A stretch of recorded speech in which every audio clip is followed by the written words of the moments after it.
नमस्कार दोस्तों, गार्डन इन बालकनी का नया एपिसोड लेकर एक बार फिर हम हाजिर हैं। आज हम बात करेंगे गुलाब के पौधे में होने वाले इन्फेक्शन, उनके ट्रीटमेंट और गुलाब के पौधों के देखभाल की। बारिश और उसके तुरंत बाद का मौसम गुलाब के लिए काफी सेंसिटिव समय होता है। इस समय गुलाब में वायरल, बैक्टीरियल या फंगल इन्फेक्शन होने का खतरा सबसे ज्यादा होता है। अगर ये इन्फेक्शन गुलाब को लग गए तो पौधे को बचा पाना काफी कठिन हो जाता है। गुलाब की लगभग हर किस्म में इस तरह के इन्फेक्शन होते हैं। हालांकि टफ नेचर होने के कारण देसी गुलाब को इन्फेक्शन का ज्यादा खतरा नहीं होता है, लेकिन गुलाब की हाइब्रिड वैरायटी काफी नाजुक होती है। मौसम बदलने के साथ ही इसमें इन्फेक्शन का खतरा और भी ज्यादा बढ़ जाता है।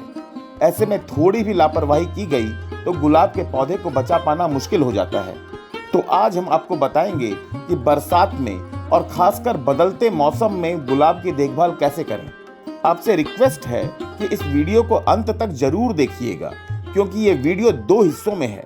पहले हिस्से में हम आपको गुलाब के पौधे को इन्फेक्शन से बचाने का तरीका बताएंगे, वहीं दूसरे हिस्से में आपको गुलाब के पौधे की देखभाल का तरीका भी बताएंगे, ताकि आपके बगीचे में लगे गुलाब हमेशा फूलों से लदे रहें।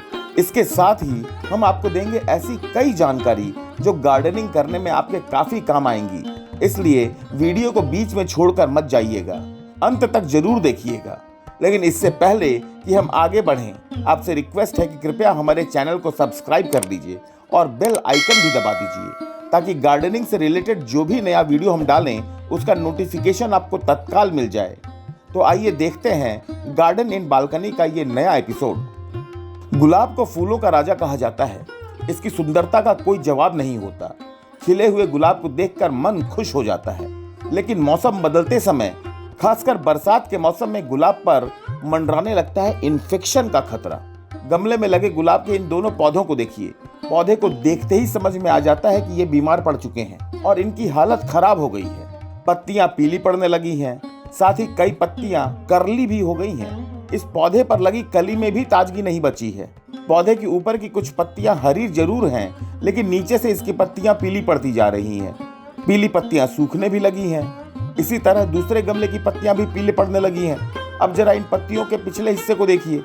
आपको भी इन पत्तियों पर ब्लैक स्पॉट्स नजर आ जाएंगे। सुई की नोक जितने छोटे ये स्पॉट्स दरअसल छोटे छोटे कीड़े हैं, जो पत्तियों का पूरा रस चूस लेते हैं और धीरे धीरे अपनी संख्या बढ़ाते जाते हैं। जो पत्तियां अभी पीली नहीं हुई हैं, उनके पीछे भी इन कीड़ों ने अपना घर बना लिया है। मतलब साफ है कि ये दोनों पौधे इन्फेक्टेड हो चुके हैं, और अगर अभी तत्काल इनका ट्रीटमेंट नहीं किया गया तो इन्हें बचा पाना मुश्किल हो जाएगा।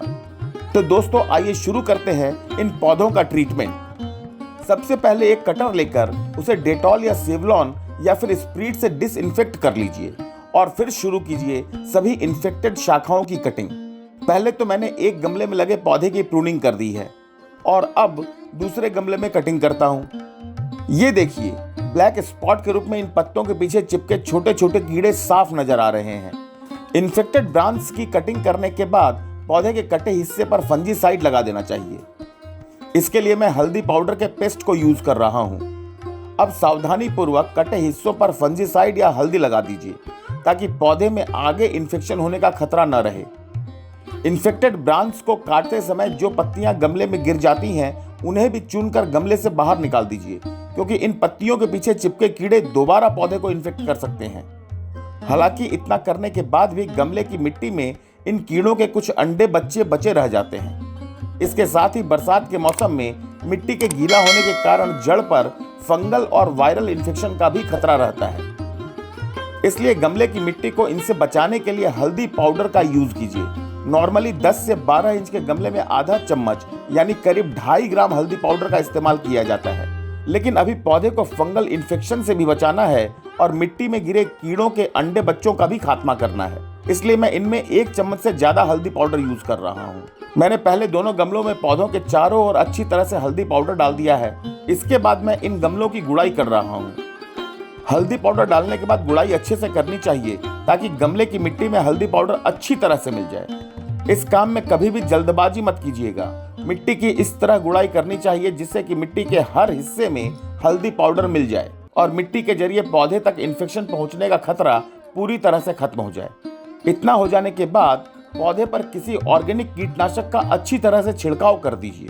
संभव हो तो पौधे की एक एक पत्ती और उसकी हर ब्रांच पर कीटनाशक का स्प्रे कर दीजिए, ताकि पौधे के किसी भी हिस्से में अगर कीड़े के अंडे बच्चे बचे हों तो उनका भी खात्मा हो जाए। गमले में लगे इन्फेक्टेड पौधों के लिए हमेशा ऑर्गेनिक कीटनाशक का ही इस्तेमाल करना चाहिए, क्योंकि इनसे पौधों को कोई खतरा नहीं होता। जबकि केमिकल पेस्टिसाइड थोड़ा भी अधिक हो जाने पर इन्फेक्शन के कारण पहले से ही कमजोर हो चुके पौधे को काफी नुकसान पहुंचा सकते हैं। पौधों का ट्रीटमेंट कर लेने के बाद उन्हें कम से कम 3 दिन तक डायरेक्ट सनलाइट वाली जगह पर रखना चाहिए। सूरज की तीखी धूप भी पौधों में लगे कई कीड़ों का खात्मा कर देती है।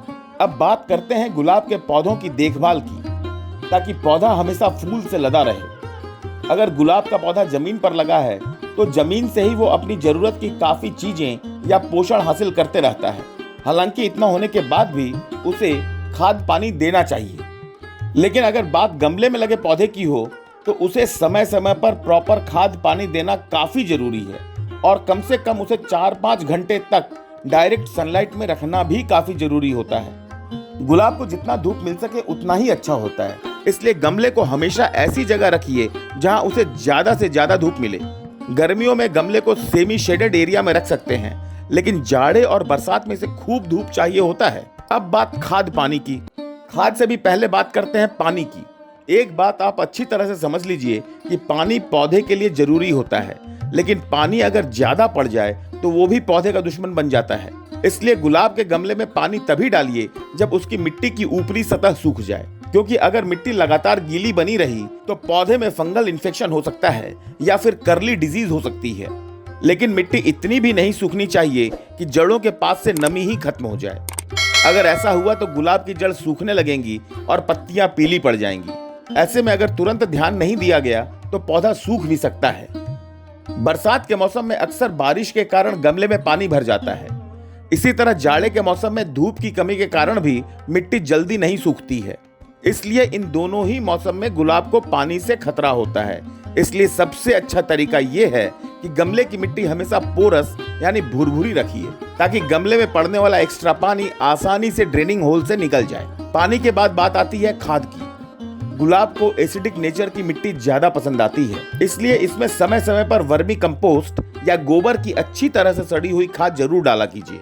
इसके साथ ही यूज हो चुकी चायपत्ती की खाद और केले के छिलके से बनी खाद डालने पर पौधे में खूब फूल आते हैं। इसके अलावा 10 दिन के अंतर पर गुलाब के गमले में संतरे या नींबू के बायो एंजाइम को डालना भी काफी अच्छा होता है।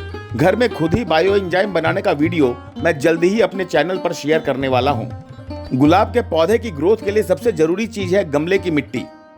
गमले के लिए अच्छी मिट्टी कैसे आसानी से तैयार करें, इसकी जानकारी मैं पहले ही अपने एक वीडियो में दे चुका हूं। उसका लिंक भी मैं डिस्क्रिप्शन बॉक्स में दे रहा हूं, ताकि आप उसे देखकर गमले के लिए अच्छी मिट्टी भी तैयार कर सकें।